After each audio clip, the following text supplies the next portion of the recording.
नौकर जोर लगा लगा कर मेरा मसाज करता तो मैं उसको पैसे पकड़ाती तो कहता रहने दो मालकिन, वो आधी रात को करूंगा। मैं कुछ समझ ना पाती।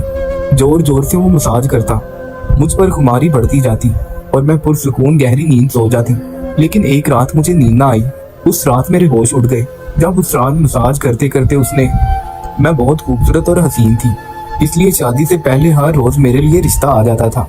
मैं अपने माँ बाप की इकलौती बेटी थी, इसलिए मेरा बाप चाहता था कि मैं डॉक्टर बनकर उसका नाम रोशन करूं। मगर जब मेरे लिए इतने अच्छे रिश्ते आते थे तो मेरी माँ मुझसे कहती थी कि तुम पढ़ाई छोड़ दो ताकि मैं तुम्हारी शादी कर दूं। मगर मैं अपनी माँ से कहती थी कि मुझे तो डॉक्टर बनना है। मगर ये सुनकर मेरी माँ को गुस्सा आ जाता था और वो कहती थी कि तुम अभी शादी कर लो, ये डॉक्टरी बाद में कर लेना। मगर मेरा बाप नहीं मानता था, इसलिए मेरी माँ एक दम वाले बाबा के पास गई। उनसे कहा कि मैं अपनी बेटी की शादी कराना चाहती हूँ, मगर उसका बाप नहीं मान रहा। कोई ऐसा तवीज दें कि उसका बाप शादी के लिए फौरन मान जाए। दाम वाले बाबा ने मेरी माँ से 10,000 रुपए लिए और ऐसा तवीज दिया कि मेरा बाप मेरी शादी के लिए फौरन मान गया। ये रिश्ता दरअसल मेरे बाप के दोस्त के बेटे के लिए मांगा था और कहा कि आपकी बेटी की शादी के बाद भी डॉक्टर बन सकती है।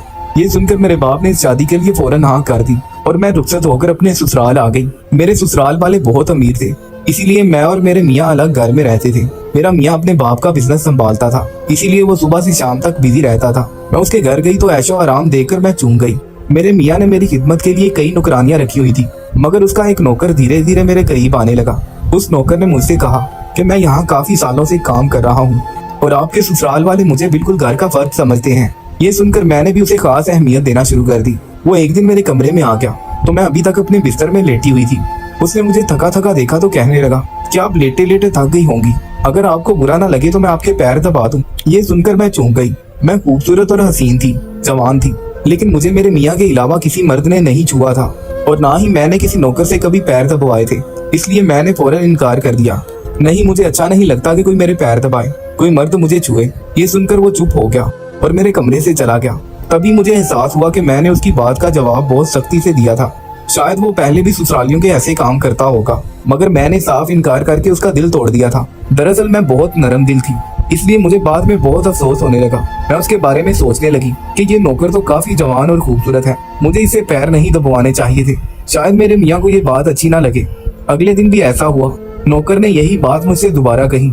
मैं उस दिन बहुत थकी हुई थी, इसलिए मैंने अपने पैर बिस्तर से नीचे कर लिए और उसे कहा कि तुम मेरे पैर दबा दो। ये सुनकर वो खुश हो गया और उसने मेरे पैर दबाने शुरू कर दिए। वो इतने आहिस्ता आहिस्ता पैर दबा रहा था कि मुझे फिर से नींद आने लगी। ये देखकर वो नौकर कहने लगा, मालकिन आपको नींद आ रही है, आप बिस्तर पर लेट जाएं, मैं आपके पैर दबाता रहूंगा। मैं जैसे मदहोशी में थी, इसलिए फौरन बिस्तर पर लेट गई। वो नौकर बिस्तर पर आ गया और मेरे पैर दबाने लगा। इसके बाद मुझे होश ही नहीं रहा और मैं सो गई। मुझे नहीं पता था कि मैं कितने घंटे सोई रही। मेरी आंख खुली तो मैंने देखा कि वो नौकर अभी तक मेरे पैर दबा रहा था। ये देखकर मुझे उस पर तरस आ गया और मैंने हाथ बढ़ाकर अपने पर्स को खोला और कुछ नोट निकाले और उस नौकर के हाथ में रख दिए। ये देखकर वो शर्माने लगा और बोला, मालकिन आप मुझे पैसे देकर शर्मिंदा कर रही हैं, मेरी तनख्वाह अच्छी है, मुझे इन पैसों की जरूरत नहीं। ये सुनकर मैंने उसे कहा कि ये पैसे तुम्हारी मेहनत का सिला है। ये सुनकर उस नौकर ने मुझसे वो पैसे ले लिए और मेरे कमरे से निकल गया। मेरा मियाँ रात को देर से आता था, इसलिए मैंने शाम को फिर उस नौकर को अपने कमरे में बुला लिया और उससे कहा कि तुम्हारी मसाज से मुझे बहुत अच्छी नींद आई थी, इसीलिए जब तक मेरा मियाँ घर नहीं आता तब तक तुम मेरे कमरे में ही रहना।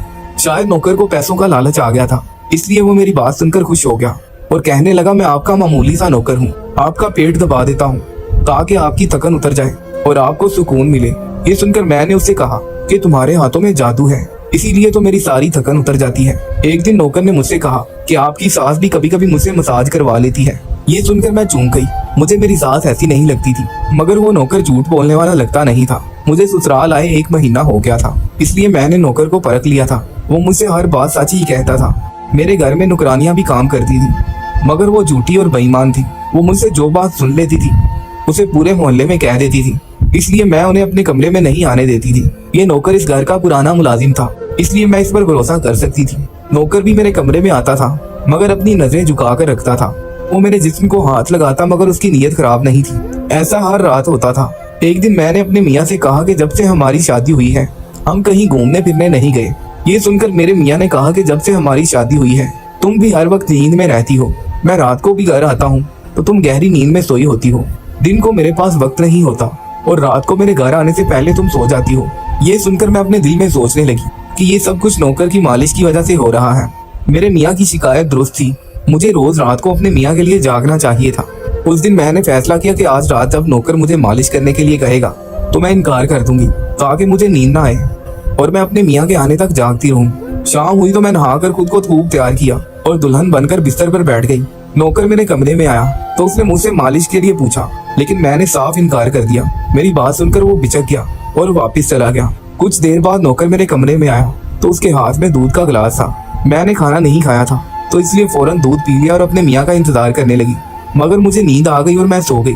जब मैं जागी तो नौकर फौरन मेरे कमरे में आया और कहने लगा, मालकिन आपके लिए नाश्ता लेकर आऊं। ये सुनकर मैं अपने मियाँ के बिस्तर की तरफ देखा, वो खाली था। ये देखकर नौकर कहने लगा, मालिक को जरूरी काम था, वो तो नाश्ता करके चले गए हैं।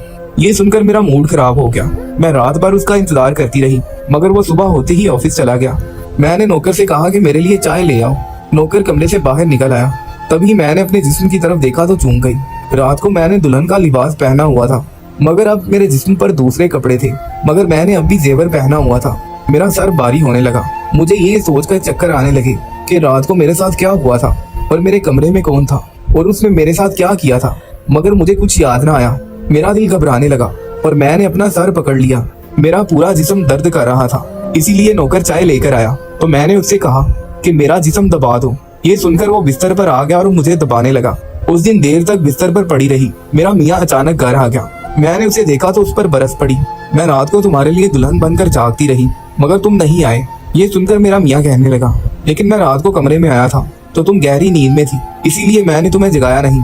ये सुनकर मैं चूक गई, मगर मेरे कपड़े किसने तब्दील किए और नींद पूरी होने के बावजूद मेरा जिस्म क्यों दर्द कर रहा है। मैं सोचने लगी। तब मेरा मियाँ कहने लगा, अच्छा ठीक है, मूड खराब करने की जरूरत नहीं है। मुझे आज रात को भी एक काम के सिलसिले में जाना है, इसीलिए देर हो जाएगी, मगर अभी मेरे पास 4-5 घंटे हैं। अगर तुम कहो तो हम अभी कहीं बाहर जा सकते हैं। ये सुनकर मेरा मूड खुद ब खुद ठीक हो गया और मैं सारी रात वाली बातों को भूल गई और खुश हो गई। शादी के बाद ये पहला मौका था कि मैं अपने मियाँ के साथ कहीं घूमने के लिए जा रही थी। मैं जल्दी जल्दी तैयार होने लगी, जबकि मेरा मियाँ गाड़ी में बैठकर मेरा इंतजार करने लगा। उसी वक्त नौकर मेरे कमरे में आ गया और मुझसे पूछा, मालकिन आप कहीं जा रही हैं? ये सुनकर मैंने उसे कहा कि हाँ, मगर तुम क्यों पूछ रहे हो? ये सुनकर नौकर कहने लगा, मैं आपका नौकर हूँ, मगर आपको यही सलाह दूंगा कि आप बाहर नहीं जाएं, क्योंकि आपका जिस्म थक जाएगा। ये सुनकर मुझे गुस्सा आ गया और मैंने उसे कहा कि तुम मेरे नौकर हो, मेरे शौहर बनने की कोशिश मत करो। यही कहकर मैं बाहर चली गई। ना जाने मुझे किस बात पर गुस्सा आ गया था। मैंने उस नौकर को खूब खरी खरी सुना दी। वो भी अपनी औकात जान गया था। तभी तो मैं घर आई तो वो मेरे सामने नहीं आया। मेरे मियाँ मुझे गेट पर उतार कर वापस जा चुका था। जबकि मैं अंदर आई तो मेरा सारा जिस्म बुरी तरह दुख रहा था। शायद मेरे जिस्म को मालिश की आदत हो गई थी। तभी रात होते ही वो मालिश के लिए तड़पने लगता था, लेकिन मैंने उस नौकर को नाराज कर दिया था, इसलिए आज वो मेरी मालिश करने नहीं आया। मगर मुझे उसकी जरूरत थी, इसलिए मैंने एक मुलाजमा को बुलाया और उसे नौकर को बुलाने को कहा।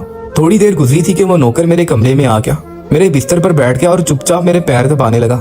ये देखकर मुझे शर्मिंदगी हुई। मैंने उसे इतना बुरा भला कहा, मगर उसने मेरी बातों का बिल्कुल बुरा नहीं मनाया।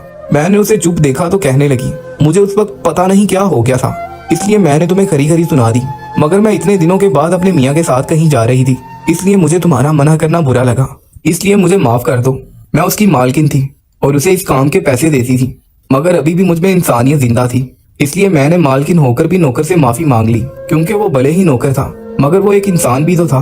मेरी बात सुनकर वो नौकर कहने लगा, मैं आपका नौकर हूँ, इस काम के लिए मैं आपसे तनख्वाह लेता हूँ, इसलिए आपको हक है कि आप जो चाहे मुझे कह दें। ये सुनकर मैं चुप हो गई, मगर मैंने सोच लिया था कि आइंदा इससे ऐसा कुछ भी नहीं कहूंगी। वो उस रात देर तक मेरी मालिश करता रहा। फिर मुझे नींद आ गई। मुझे नहीं पता था कि नौकर मेरे कमरे से कब निकला और कब मेरा मियाँ घर आया। मैं सुबह जागी तो मेरा मियाँ बाथरूम में था और बाहर जाने के लिए तैयार हो रहा था। मैं उसे हैरानी से देखने लगी। पता नहीं आजकल मुझे क्या होता जा रहा था। नौकर की मालिश से मुझे इतनी गहरी नींद आती थी कि मुझे किसी बात का होश ही नहीं रहता था। मुझे इस बात का कभी पता ही नहीं चलता था कि मेरा मियाँ कब कमरे में आता है, और कब चला जाता है। मैं सोचने लगी कि इस नौकर की मालिश में ऐसा क्या जादू है कि वो मेरे मियाँ के आने से पहले मेरी मालिश करता तो मैं अचानक गहरी नींद में सो जाती थी। सुबह जब मैं उठती तो मेरा सर भारी महसूस होता और मैं चलने फिरने के काबिल नहीं रहती। लेकिन ये बात मैंने अपने मियाँ को नहीं बताई, क्योंकि मैं नहीं चाहती थी कि ये बात मेरे मियाँ को पता चले कि मैं इस नौकर से मसाज भी करवाती थी। एक दिन मेरा मियाँ दिन के वक्त भी घर पर रहा। मैंने नौकर से घर के सारे काम करवाकर अपने कमरे में नहीं आने दिया। नौकर भी घर के सारे काम करता रहा और मसाज वाली बात किसी के सामने अपने मुंह से नहीं निकाली। मैं भी यही चाहती थी कि ये बात किसी को पता ना चले। इस दौरान जब मेरे मियाँ घर से बाहर जाता था मैं उस नौकर को कमरे में बुला लेती थी, मगर एक दिन मेरा मियाँ अचानक ही घर आ गया और मैं कमरे में थी। ये देखकर मैं बहुत घबरा गई और सोचा कि मियाँ के आने से पहले नौकर को भगा दूं। मगर ये नौकर भी बहुत समझदार था। मेरे मियाँ के आने से पहले दूसरे काम पर लग गया और मेरे मियाँ को कुछ भी पता न चला। मैं मसाज घर की नौकरानियों से भी करवा सकती थी, मगर उस नौकर के हाथ में क्या जादू था कि मैं हर रोज उसे अपने कमरे में बुला लिया करती थी। मुझे पता नहीं क्या होता जा रहा था। जिस रात मैं नौकर से मसाज नहीं करवाती थी, उस रात मेरे पूरे जिस्म में दर्द होता था। सुबह मैं जागती थी तो मेरा सर भारी हो जाता था और मुझे थकन हो जाती थी। एक रात मैंने नौकर से मालिश करवाई और गहरी नींद सो गई। सुबह मेरी आंख खुली तो फिर से मेरे कपड़े चेंज हो चुके थे। ये क्या माजरा था? ऐसा कौन करता था? क्या मेरे मियाँ मेरे साथ ऐसा कर रहा था? मैं सोच में पड़ गई और मैं आईने के सामने आई तो चूम गई। मेरे पूरे जिस्म पर निशानात पड़ गए थे। ये कैसे निशान थे? मैं अपने जिस्म पर हाथ फेरने लगी। मैं जैसे ये निशानात को मिटाना चाहती थी, मगर ऐसा ना हुआ। अगले दिन फिर मैंने अपने जिस्म को देखा। ये निशानात खत्म होने के बजाय फैलने लगे थे। मैं घबरा गई। तभी मेरे कमरे में नौकर आ गया और उसने मुझसे मालिश का कहा। मैं उसे ये निशानात छुपाना चाहती थी, इसलिए उसे कहा कि आज तुम सिर्फ मेरे पैर दबा दो। उसने मुझसे कुछ नहीं पूछा, मगर मैं अंदर ही अंदर डर गई थी। किसी दिन मेरे मियाँ ने ये निशानात देख लिए तो मैं उसे क्या जवाब दूंगी? मैं ये सोच सोच कर थक चुकी थी, इसलिए मैंने तकिया पर सर रख दिया। नौकर मेरा मसाज करने लगा। मेरी आंखें नींद से बंद होने लगी। तभी मुझे नौकर ने मुझसे ऐसी बात कह दी जिसे सुनकर मेरे होश उड़ गए। उसने मुझसे कहा, मालकिन आप मुझे बहुत अच्छी लगती हैं। मेरी आंखें बोझल होने लगी। मुझे उसकी बात समझ नहीं आई और फिर मैं गहरी नींद सो गई। जब मेरी आंख खुली तो मेरा मियाँ अभी बिस्तर में लेटा हुआ था। मेरा सर भारी हो रहा था और जिस्म दर्द से टूट रहा था। मगर इसके बावजूद मैं अपने मियाँ के करीब आई। उसे धीरे से निशानात के बारे में बता दिया। मैंने सोचा कि ये निशानात बढ़ रहे हैं, इसलिए मुझे ये बात अपने मियाँ को बता देनी चाहिए। ये सुनकर मेरे मियाँ ने मेरे जिस्म से कपड़ा हटाया तो वो उछल पड़ा। वो मुझसे दूर हो गया और कहने लगा, तुमने मुझे धोखा दिया है, बेवफाई की है और तुम्हें इसकी सजा मिलेगी। ये कोई बीमारी नहीं बल्कि तुम्हारे गुनाह है। मुझ में क्या कमी थी जो तुमने दूसरा मर्द तलाश कर लिया? मैं काम में मसरूफ था, मर तो नहीं गया था कि तुमने एक और चक्कर चला दिया। ये सुनकर मैं हक्का बक्का रह गई। मैंने उससे कहा कि ये आप कैसी बातें कर रहे हैं, मैं बेकसूर हूँ। मगर मेरे मियाँ हंसने लगे और कहा कि ये निशानात बता रहे हैं कि तुम गुनाहगार हो, इसलिए मैं घर से निकल जाऊं। मैं तुम्हें तलाक के कागजात भेज दूंगा। बस मुझे धक्के मारकर निकाल दिया। मैं रोते हुए अपने वालिदैन के घर आ गई और उन्हें अपनी बेगुनाही का यकीन दिलाया। वो मेरे अपने थे, इसीलिए उन्होंने एतबार कर लिया। उन्होंने कहा कि वो मेरे मियाँ से बात करने जाएंगे, मगर उनके जाने से पहले ही तलाक के कागजात आ गए और मेरी हंसती मुस्कुराती जिंदगी उजड़ गई। मैं इसका जिम्मेदार किसे ठहराती? कोई भी तो नहीं था। मैं कई दिन तक रोती रही और मैंने बिस्तर पकड़ लिया। मुझे ऐसे लगने लगा जैसे मैं मरने वाली हूँ। एक दिन मेरी अम्मी मेरे कमरे में आई और कहने लगी कि तुमसे कोई मिलने आया है। मैं भागकर गई कि शायद मेरे मियाँ होंगे। उसे मेरी बेगुनाही का एहसास हो गया होगा, मगर वहाँ मेरा मियाँ नहीं बल्कि वही नौकर था जो उसके घर में काम करता था। मैंने उसे आने की वजह पूछी तो कहने लगा कि वो निशानात के बारे में जान गया था, जिसे सुनकर मैं चूक गई और ये भी कि ये क्यों हुए थे। ये सुनकर मैं खड़ी हो गई और जब समझ आई कि मेरे मियाँ ने मुझ पर इतने गंदे इल्जामात क्यों लगाए थे, ये देखकर मैंने नौकर के सीने पर मुक्के मारने शुरू कर दिए। ये मेरे जिस्म पर कैसे आ गए थे? तुमने मसाज के बहाने मेरे साथ क्या किया था? मुझे सच सच बताओ। जिसे सुनकर नौकर ने मेरे दोनों हाथ पकड़ लिए और कहने लगा, मेरा नाम सलमान है और मैं तुम्हारे साथ अपनी यूनिवर्सिटी में पढ़ता था, मगर मुझे तुमसे प्यार हो गया था। मैं भी डॉक्टर बनना चाहता था और मैंने सोचा था कि जब हम दोनों डॉक्टर बन जाएंगे तो मैं तुम्हारे बाप से तुम्हारा हाथ मांग लूंगा। मगर एक दिन तुम्हारी सहेली की जुबानी मुझे मालूम हुआ कि तुम्हारी माँ तुम्हारी शादी करना चाहती है, इसलिए मैंने डर कर तुम्हारे घर रिश्ता भेज दिया। मगर तुम्हारे बाप ने इनकार कर दिया और कहा कि मैं अपनी बेटी की शादी तभी करूंगा जब वो डॉक्टर बन जाएगी। इसलिए मैं पुरसुकून होकर अपनी पढ़ाई करने लगा। मुझे एक हफ्ते के लिए अपने कजन की शादी के लिए शहर से बाहर जाना पड़ा, तभी तुम्हारी शादी हो गई। वो ये सब मुझसे कह रहा था और मैं बेयकीनी से उसे देख रही थी। जब मैं वापस आया तो मेरी मोहब्बत किसी और की दुल्हन बन चुकी थी और मैं तुम्हारे प्यार और दीवानगी में तुम्हारे ही घर का नौकर बन गया ताकि मैं तुम्हारे करीब रह सकूं। मैं तुम्हारे करीब आना चाहता था, इसलिए मसाज के बहाने तुम्हारे कमरे में आ जाता था और रोज रात को तुम्हारे दूध में बेहोशी की दवा मिला देता था ताकि तुम सोती रहो और तुम्हारे मियाँ तुम्हारे करीब ना आ सके, क्योंकि तुम मेरी थी। मैं तुम्हें किसी और के करीब नहीं देख सकता था। ये सुनकर मैं हक्का बक्का रह गई। क्या तुमने मेरे साथ कभी कुछ गलत किया? ये सुनकर उसने मेरा हाथ अपने सर पर रखा और कहा, मैं तुमसे प्यार करता था, इसलिए तुम्हारी इजाजत के बगैर मैं तुम्हारे साथ कुछ नहीं करना चाहता था। ये सुनकर मैंने इन निशानात की तरफ इशारा किया जो हम दोनों के जिस्मों पर थे। ये सुनकर वो हंसने लगा और कहा कि मैं डॉक्टर हूँ और ये सिर्फ इन्फेक्शन है, ये मैंने इसलिए किया कि ताकि तुम्हारे मियाँ को हम दोनों पर शक हो जाए।